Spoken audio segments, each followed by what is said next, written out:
Hi, I'm Simon Weddock, Manager of HPA's Agronomic Services, and have been looking after our breeding program since 2007. I'm going to give you a presentation today about my thoughts around how hop breeders and brewers can work to maximise fruity flavours from hops in beer. So the slides that I've put together today represent some of my thinking around how compounds in hops translate to fruity flavours in beer. And there's a model to the slides, I guess, in that there's a lot of information on the slides that I won't necessarily be mentioning in the narrative, particularly the references to published papers. The references that are contained in the slides are generally in publicly available papers. So for those who are interested, please look them up, go find them and understand what the authors are saying in there. Otherwise, I'll be running through the key points on each slide to get the narrative of the presentation across.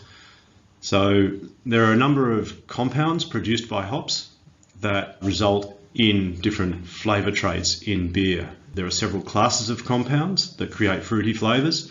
Some are transferred directly to beer, while others are non-flavour active precursors in hops that are modified by biotransformational processes in brewing that result in flavour active compounds in beer. So the key one that everyone knows about, the alpha acids such as humulone, that are isomerized to provide bitterness, but there are also polyphenols that influence mouthfeel. The sesquiterpenes have been shown to produce spicy resinous characters. You have monoterpenes such as myrcene, you have monoterpene alcohols such as linalool and geraniol, and the compounds that have become very well studied in the last few years are the sulfur-containing thiols. I think it's interesting in the research that I've put into understanding the biosynthesis of these compounds that the different groups of compounds that contribute different flavours to hops, those compounds originate in different biosynthetic pathways, and they can even be isolated to different subcellular localities, within a cell of a plant. So some compounds are produced in chloroplasts, while others are produced in the cytosol of the cell. What we need to zero in on for the fruity flavours in beer, though, are primarily the monoterpene alcohols, such as linalool and geraniol, and the polyfunctional thiols. Linalool and geraniol, nerol, they're generally found as either free compounds in hops, or they're glycosidically bound precursors or geranyl esters that are then biotransformed by yeast. The monoterpene alcohols have a specific role in citrus characters, such as lemon and lime. The polyfunctional thiols, they're defined by having 3 carbons between the S and the R group. When you have a short chain of carbons in the backbone of the compound, 3 to 4 carbons tend to produce savoury characters, the hop-derived onion and garlic that everyone's familiar with. Whereas if the carbon chain gets a little bit longer, say 5 to 8 carbons, we tend to see floral, citrus, fruit characters, and potentially savoury, depending on the particular compound. Hop-derived thiols have become compounds of interest to brewers in recent years, with dry hopping particularly taking the fall with flavour-forward beers. Hops are a source of both free and bound thiol precursors. And in brewing, in dry hopping, brewers are relying on yeast activity particularly to free thiols, fruit-dominant flavour thiols from bound precursors, particularly relying on cystithione beta lyase activity in the yeast to release the fruit flavour causing thiols. It's interesting when you look at the biology of thiol accumulation in plants. I haven't seen a lot of work on this in hop, but the model from grapevines suggests that in normal healthy growth, the amino acid accumulation from sulfide to cysteine is thrown to protein biosynthesis. But when a plant is stressed, a different pathway kicks in and cysteine is converted to glutathione, and conjugates of glutathione and cysteine are what result in the precursors for the fruit flavour causing thiols once those precursors are exposed to yeast activity in beer.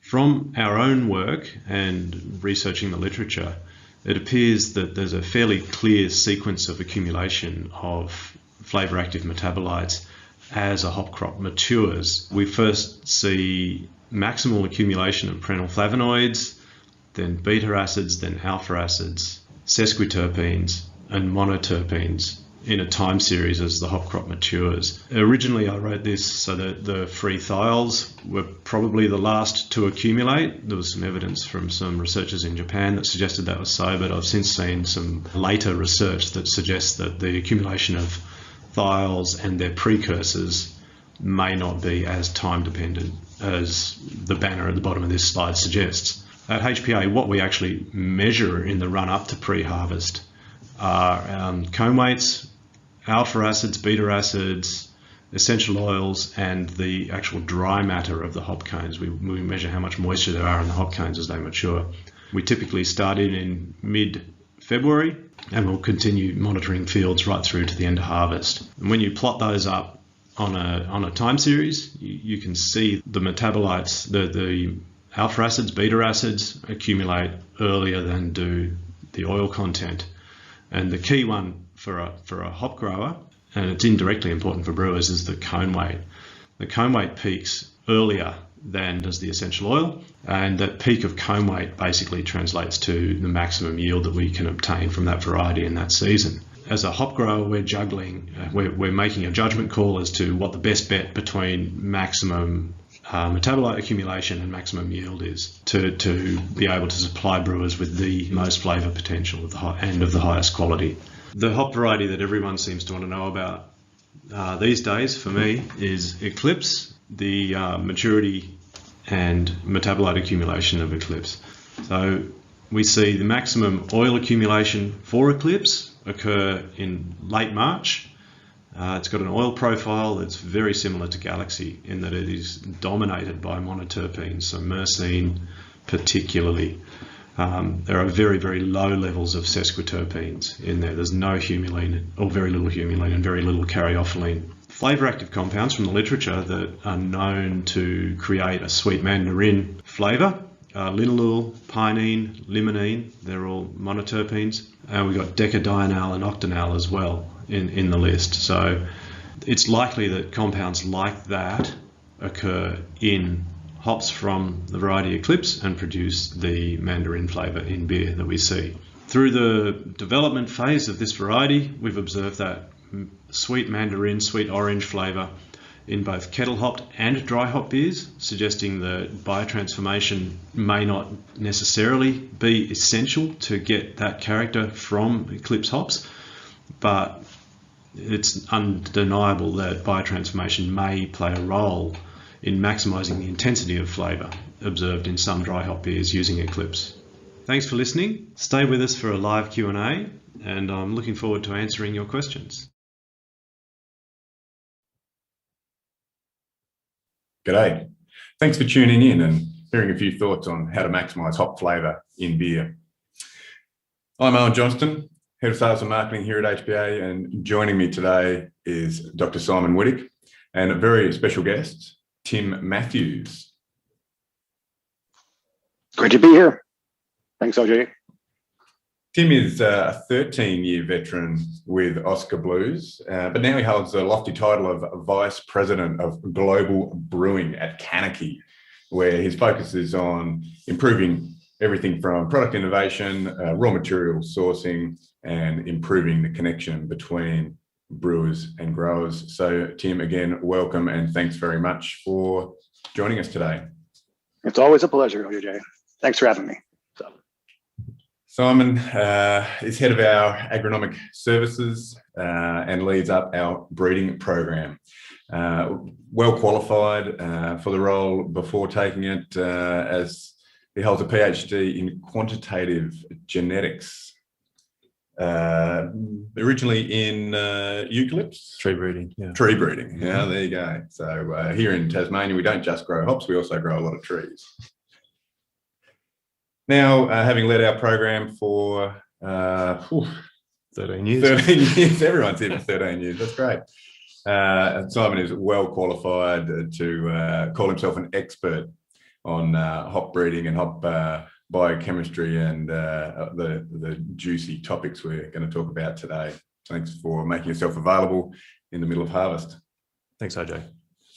If you're listening to this session live, please feel free to use the chat box and leave any questions in there. We'll do our best to get to those by the end of the session. So today we're talking about hop compounds and how they behave in the brewing process. And this is an emerging field of study. This is constantly evolving, and it's obviously an area that we try and keep abreast of for our own purposes on farm, but we also attempt to feed what we know into brewers to the benefit of our customers and their beers. So Simon, you're pretty passionate about this topic. How do you go about keeping up with the state of the science? I think it's relatively simple. It's putting time into following the literature, pay your memberships with the ASBC, look at the journals, look at the MBAA journals, go to conferences.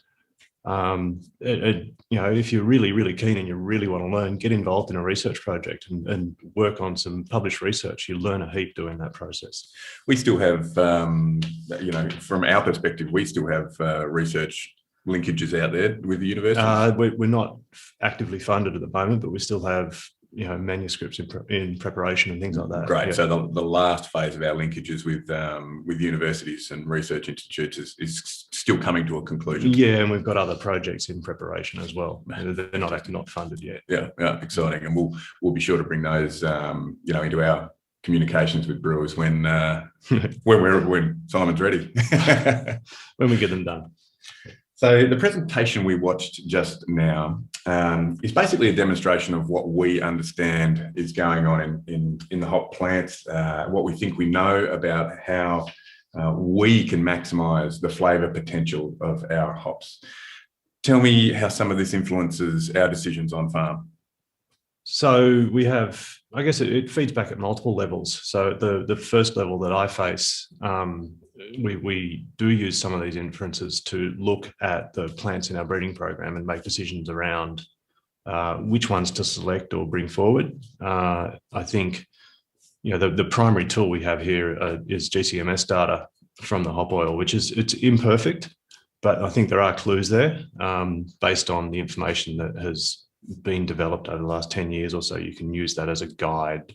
It doesn't get you the one, but it gives you a better chance of finding something that's interesting. So it has better resolution than just compound categories. Yeah. But it isn't the silver bullet to tell you. Yeah, you back that in with sort of very early stage nanoscale trial brewing, and I think we can make some very good decisions quite early in the program. So that's exciting. The other one is obviously around quality. So if we know at what stage to pick the plant or how to set the crop up to target the metabolite profile that we know produces the best outcomes in beer, then obviously that helps us to manage the estate and get the product to the brewers. Mm-hmm. Is that particularly important does that impact across multiple sites and soil types? So it impacts across multiple sites because what we're trying to do is produce a similar outcome from multiple sites. The science to establish the impact of soil type, for example, is extraordinarily difficult. And I think there's other things we need to learn before we go down that path. So we stay focused on the things that we can control, for instance, and observe. Yeah. Okay, Tim, over to you, my friend. Just for the benefit of the audience, can you give us a little insight into Kaneki? Sure thing. It is definitely complex yet simple in some ways. So, nonetheless, we've collectivized 7 different breweries across the country in craft beer, and there are times when we have been able to consolidate, and there's some times where we've been able to stay proliferated. In the world of hops, that's a perfect example of the variety in the approach that we've taken. We try to be consolidated and simple, like focused when working with our vendors, but utilizing the multitude of brewers and different minds and approaches and theories that we all have in terms of evaluating the technical space, and also how we're interacting and gaining intimacy with different hop varieties. So. And how many brewers or how many breweries in the group currently? We have 3 weavers in California, Wasatch and Squatters in Utah, Oscar Blues in Colorado, Austin, and Brevard, North Carolina. We have Deep Ellum in Dallas, Texas, Perrin in Grand Rapids, Michigan, and Cigar City in Tampa, Florida. Wow. So a lot, yeah. And then you have a whole bunch of different brewing minds within those different places too. So let's just say plenty of a personality. So it's been fun. Yeah, but of course, if you can harness that diversity, what a powerful tool. And we'll sort of touch on that again down the track. Let's just take a step back to Simon's comments a minute ago, where our understanding of the plant biology influences our growing on farm. If we can come through with the plan as Simon's describing it, it's then over to the brewer to incorporate this knowledge into practical application. We're all familiar with where hops are added, whether it's hot side, before flame out, or in even more complex challenges in the dry hop setting, where biotransformation just starts to confuse the whole process. Can you kick off for me with some comments around fermentation and dry hopping as it relates to how you see maximising flavour? Definitely. It has been the key point, trying to look at the hops in a different way than we ever have before, challenging what we think we know about what leads to the final product of hop flavor in beer. We look at all the different biotransformations. So we're releasing glycosidically bound terpenes, or even the manipulation of terpenes from one to another. We look at yeast stress. It's not all about the positives. It can be about the negatives. And sometimes we do stress yeast to create positives, but we have found at times that yeast stress can lead to a whole bunch of the negatives too. And understanding the dry hop creep, interesting, as we've dug into that, we've noticed that other compounds other than the oils and such are contributing to the dry hop creep itself, that secondary fermentation. For example, we do see a pickup in sugars and density after we dry hop. And actually, I can only say density because it could have been other things too, but it's affecting the measurement of apparent extract and real extract in our beer. Nonetheless, we've found out that yeast stress has been especially in our working with hops from the Southern Hemisphere and any other hops that have high amounts of sulfur compounds. So thiols, especially, the yeast can definitely work with those thiols and manipulate them into something great, tropical and such. But we've had some scenarios where it has turned it into mercaptan type compounds, and especially when we over nutrify, we've found that we don't need as much nutrients in our beers that get dry hopped with especially with the dry hop loads that we have today. And also over pitching, we'd like to under pitch. We also know that autolysis can lead to a lot of different bad flavors in dry hop beers. We've had beers, we did a trial with Eclipse like 4 or 5 years ago, and it was just going great, and it was super citrusy, mandarin, and all that. And then we let it on the yeast for this one or 2 day extra period that probably didn't need to happen, and then it just flipped around like that. But that experience led us to understanding the stress effect that downstream, and now we utilize that knowledge in a whole bunch of different beers.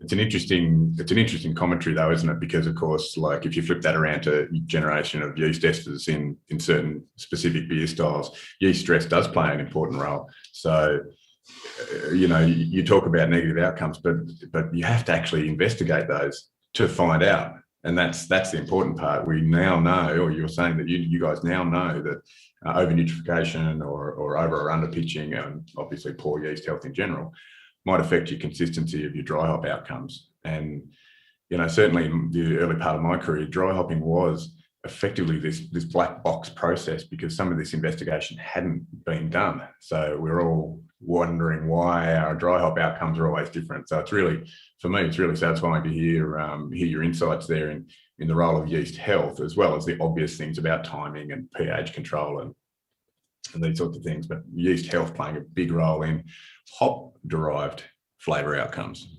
Really insightful. Thank you. So you've touched there on a few things. How does hop trialing in your, I lost count, you must have got to 7 or 8 breweries there describing Kaneki. How does hop trialing with new varieties look inside the co-op, and how do you share the learnings in between the group? Well, the interaction with any hop that we eventually trial starts at ground level. We collectivize our getting boots on the ground. We travel to different farms. Not one person, not two people can travel to all the different farms we'd like to visit.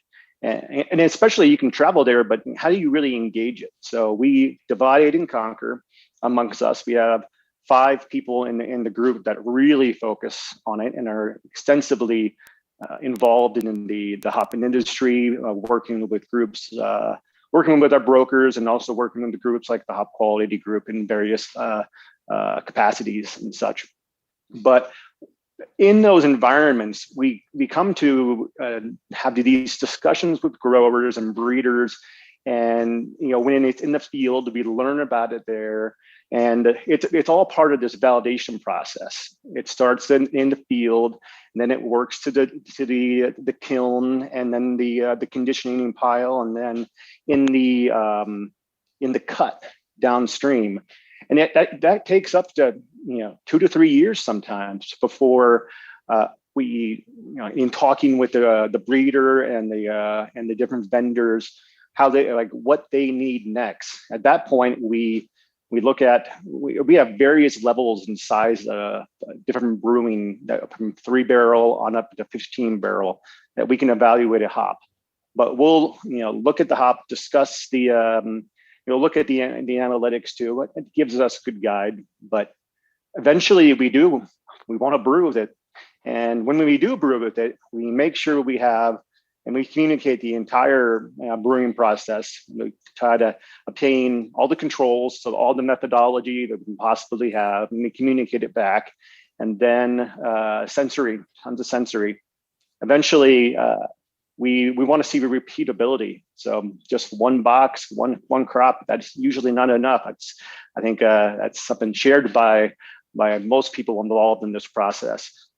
But the data is very key. We dig into the GCMS, we dig into the analytics, we look at the fermentation effects, and then supply that back, and hopefully eventually get downstream into something that we can incorporate into a dry hop hill.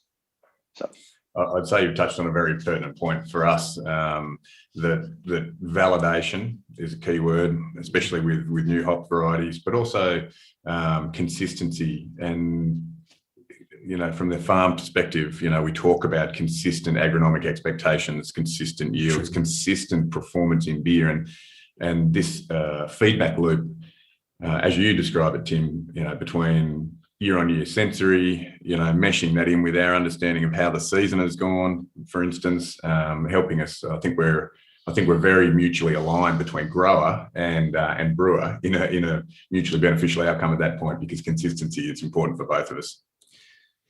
I think we've got to treat the plants consistently on a farm, consistent growing program, consistent harvest programs, processing, all of that helps. Set ourselves up for a consistent that's right. performance We've got to give in beer. that's right. Yeah. So, Tim, are you happy to tell me just off the top of your head hop you think that you and your group understand really well? Well, we've come to know Centennial very well over time, because we've evaluated it on on a high level and on a very thorough, exhaustive level for so long. Interestingly enough, we've in some ways fallen a little bit out of love with it, mainly because we just know, we almost know too much about it in many ways. But through our analytics and through various brewing trials, we came to understand the effects in terms of the field, the effects in the kiln, the processing, and in the brewing. We identified the negatives and where they were really being maximized. And we also evaluated the positives and how to actually get those consistent, especially in terms of communicating exactly what we want and what we've seen has worked with our brokers and growers. Yep. I guess the advantage to being over in the States is that you can have your 5 hop specialists out in the field at harvest time, and those feedback loops are much shorter. We you know, Tim, you've been on farm with us 2-3 times now. You know, our feedback loops are a little bit longer, but I certainly know that we have always benefited from the deep technical understanding and challenges that you've fed back to us on you know, on performance or you know, a deep dive into why we make decisions that we make. We've just got a question from the audience. Will, one of our local brewers here, he's just wondering whether across your different sites, hop trialing recipes are consistent between the breweries, or if you have site-by-site sort of nuances. Oh yeah, plenty of nuances. There is still some art in the process that we take to incorporate and hops into everything. I think the artist still is guided by the science at every single facility, plus the taste. Everybody, you have to admit that we are making a product for a consumer, but the individual's taste will most certainly express itself in the beer. So we do have, I do look for the same data every single time. I say, please get this data back and the format that I asked for it back. But in terms of how they're actually coming to that decision of what hop blend they're going to come up with, what direction they're going to go in terms of profile, it's very much to the individual brewer. And in each facility, each brand has multiple brewers and people, and we're actually trying to expand it, where we want more people to be engaging the hops as much as we can. I mean, it's time, people's time is a big resource, but it is most certain. It's even getting more artistic in some ways, as just as fast as it's getting more scientific. So, hope that answers that. A bit each way, that we'll call that. Yeah. But it's fair and reasonable across those sites, and with such a diversity of you know, engineering and equipment plus good thinkers in the business. Yeah, you've got to harness that sort of diversity. Yeah. Sorry, if I can. There's a kind of, I know every brewery is set up differently, so there's different demands on the hop in the beer from that brewery. So I think the consistency is in the experimental approach, in that you're either setting up an experiment to prove or to amplify the hop, to show its good side, or you're setting up an experiment to break it in a particular system. And you know, consistency of data format is really, really important. So if you've got that consistency of concept, consistency of reporting, and you can have variability in the different trial systems and still get really meaningful information. Still got enough context to be meaningful. Yeah. Tim, just touch on for us what your key analytical equipment is in driving this important data generation.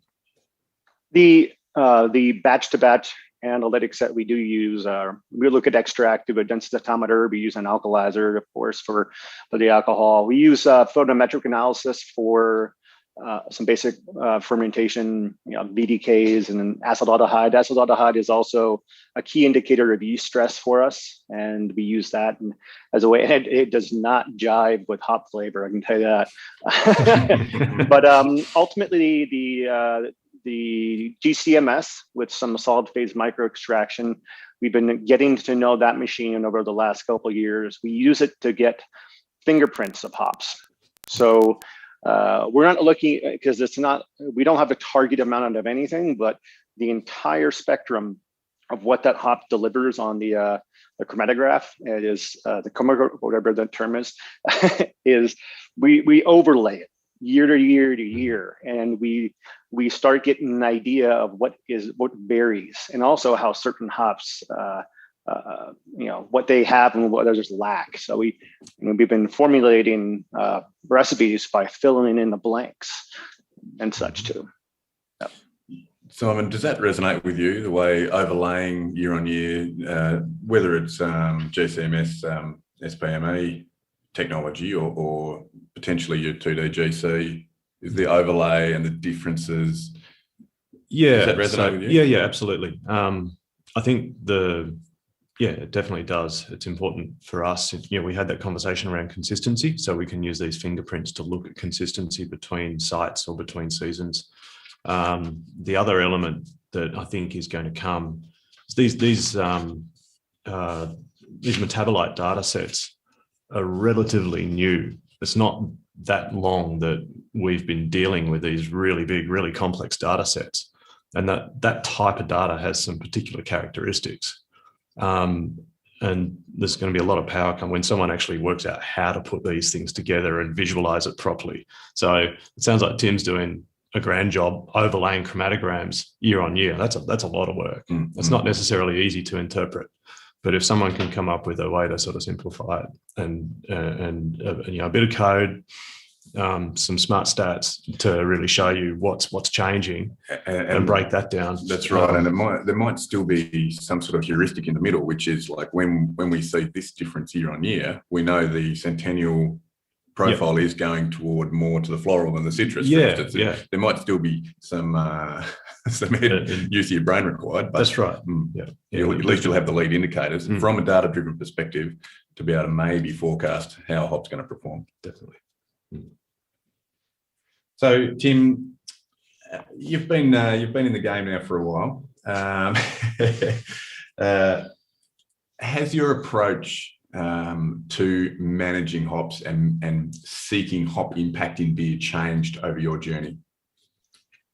It was only 5 or 6 years ago when we started formulating hop bills with up to 5 or 6 different varieties. But that was born out of the trying to create a sustainable supply chain, because we didn't want to be really linked to just one variety. Say if that variety had a down year, we were linked to that down aspect. So we created these supportive groups of hops in order to sustain it. But now it's all about innovation, and we are constantly being impressed as brewers to come up with new beers, and brands don't last nearly as long as they did. The ability to establish a brand is almost gone in some ways. There are some established brands that are persevering and such, and that's the perfect word, persevering and the like. But now we are taking a hop arsenal approach, trying to have as diverse a quiver as possible. As we've gotten into different hops, as everybody knows, in the last 10 years especially, and it's been in 30 years in the making, but the last 10 years especially, the diversification of what a hop can really bring to the table through the accelerated hop breeding, still methodical, but I mean, Simon can probably tell you that the pressures on hop breeding are more than ever before. And what has emerged out of that is incredible. And to fully take advantage of that on our end, we are trying to just look at, if we have 40 different varieties, that's a lot, but it's actually pretty close for 7 different breweries.